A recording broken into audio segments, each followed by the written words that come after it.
Good evening, visitors. Welcome to the Australian War Memorial's last post ceremony.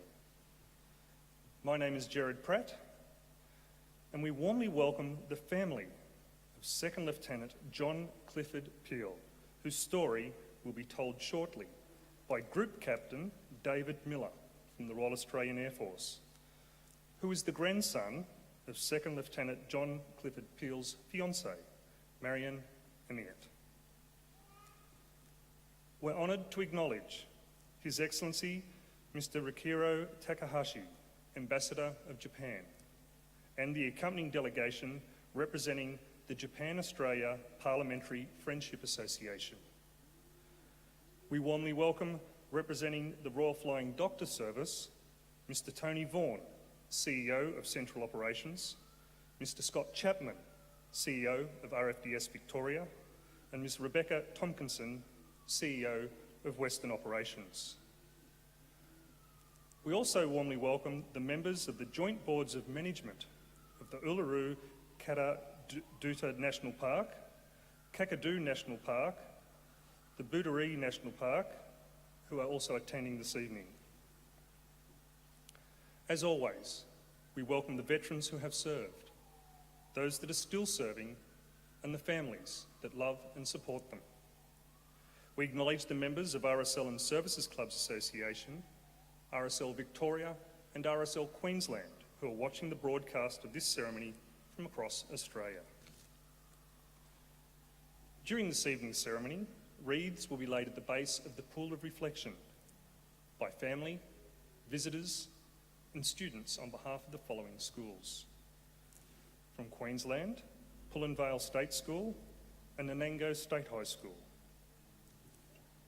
If able, please stand and join in singing the National Anthem.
Please be seated.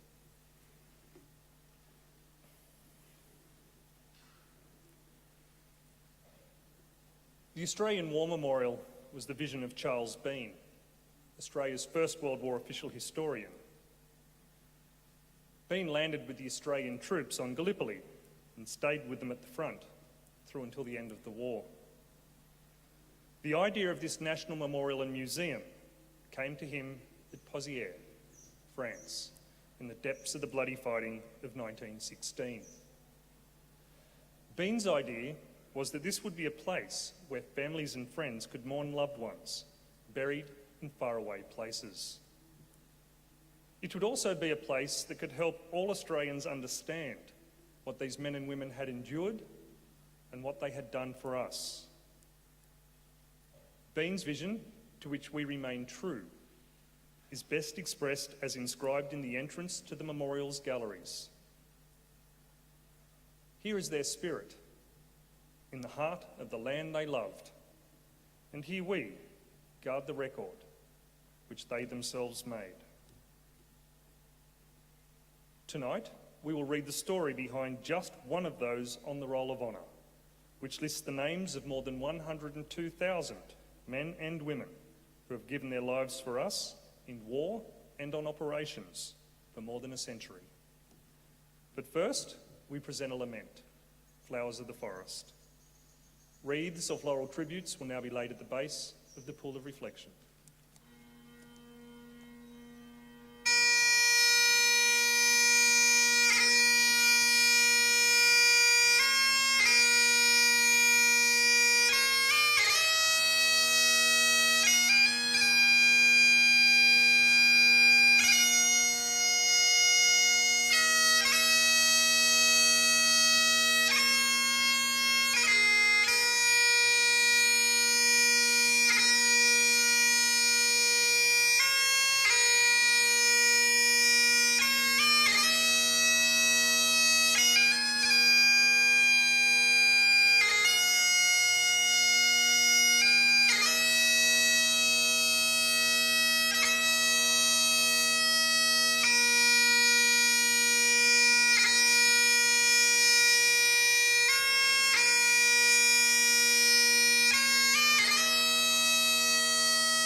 Today, we remember and pay tribute to Second Lieutenant John Clifford Peel. John Peel was born on the 17th of April, 1894 at Inverleigh, Victoria, the first of 9 children born to Charles and Susan Peel. Known as Cliff to his family and friends, he attended Inverleigh State School before studying at Geelong High School. He then went on to study medicine at the University of Melbourne. Prior to the war, Cliff spent 5 years in the Australian Military Forces, including a period in the Melbourne University Rifles. 2 other members of Cliff's family joined the war effort. His younger brother, Corporal George Laurie Peel, DCM, served with distinction in the 3rd Light Horse Field Ambulance in Gallipoli. Cliff's cousin, Colonel Thomas Peel Dunhill, was a surgeon with the 1st Australian Field Hospital in France. Taking an interest in aviation, in 1917, Cliff volunteered for the fledgling Australian Flying Corps at Point Cook in Victoria. While training in Australia, Cliff linked his interests in aviation to his medical studies. He wrote a letter to the Reverend John Flynn, a Presbyterian minister who worked in the rural and outback areas of Central Australia. In the letter, Cliff gave a practical description of how an aerial medical service could be established and outlined its cheap cost relative to the overland service provided by truck or train. In time, Reverend Flynn was to found the Aerial Medical Service, which became known as the Royal Flying Doctor Service. Cliff enlisted in the Australian Imperial Forces in October 1917, and shortly before he sailed to Egypt aboard the transport ship Nestor in November, he became engaged to his childhood friend, Marion Amiot. Soon after arriving in Egypt, he was on board the ship again, this time bound for England. Once there, he undertook further pilot training at the Royal Flying Corps School of Aeronautics in Reading. On the 2nd of September 1918, Cliff joined his unit in France, Number 3 Squadron of the Australian Flying Corps. When Cliff joined the Australian Flying Corps, aviation was in its infancy. During the war, all belligerent powers had realised the advantages that air superiority would bring and developed new aircraft and new tactics. By the time Cliff reached the front, aeroplanes were being used as fighters, bombers, spotters for artillery, and for photographic reconnaissance. On the day that Cliff reached the front, Australian troops had consolidated their capture of the French village of Mont-Saint-Quentin. After the capture of the nearby city of Péronne, over the coming days, their attention turned to the formidable German trench system known as the Hindenburg Line. Alongside a large number of British and Commonwealth forces, their objective was to capture the old British trenches and break into the German defences. The British offensive on the Hindenburg Line began on the 18th of September, and Number 3 Squadron provided support by bombing smoke bombs on German lines to impede visibility. Flying RE-8s, British-made 2-seater biplane bombers and reconnaissance aeroplanes, the men of Number 3 Squadron were able to photograph the movements of the troops on the ground. This important information was then provided to commanders. The next day, the 19th of September 1918, Cliff piloted an RE-8 with his observer, Lieutenant John Patrick Jeffers, on a similar photographic reconnaissance mission. They went up with an escort of other planes, but were separated from the others in the clouds. All the other aircraft returned safely, but Cliff's plane disappeared without trace. The two men were presumed killed in action, and neither their remains nor the wreckage of their plane was ever found. Cliff is commemorated at the RSL Flying Services Memorial in Arras, France, alongside nearly 1,000 Commonwealth airmen who died on the Western Front and have no known grave. The Lieutenant J. Clifford Peel airstrip, part of the Silver City Highway in Western New South Wales, commemorates Cliff's early influence on the Royal Flying Doctor Service. Second Lieutenant John Clifford Peel is listed on the Roll of Honour on my right, amongst almost 62,000 Australians who died while serving in the First World War. His photograph is displayed today beside the pool of reflection. This is but one of the many stories of service and sacrifice told here at the Australian War Memorial. We now remember Second Lieutenant John Clifford Peel, who gave his life for us, for our freedoms, and in the hope of a better world.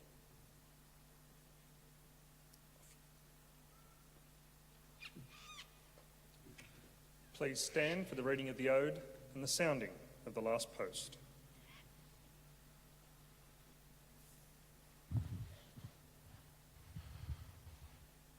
They shall not grow old as we that are left grow old. Age shall not weary them, nor the years condemn. At the going down of the sun and in the morning, we will remember them. We will remember them.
Lest we forget. Lest we forget.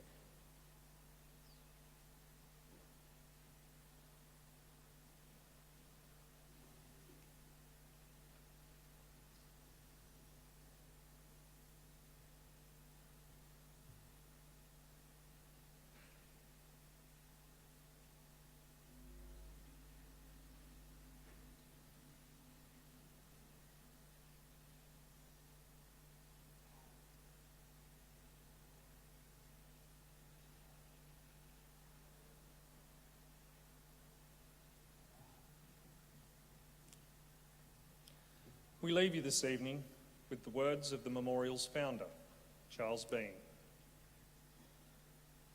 Many a man lying out there at Pozières or in the low scrub at Gallipoli, with his poor tired senses barely working through the fever of his brain, has thought in his last moments, well, it's over.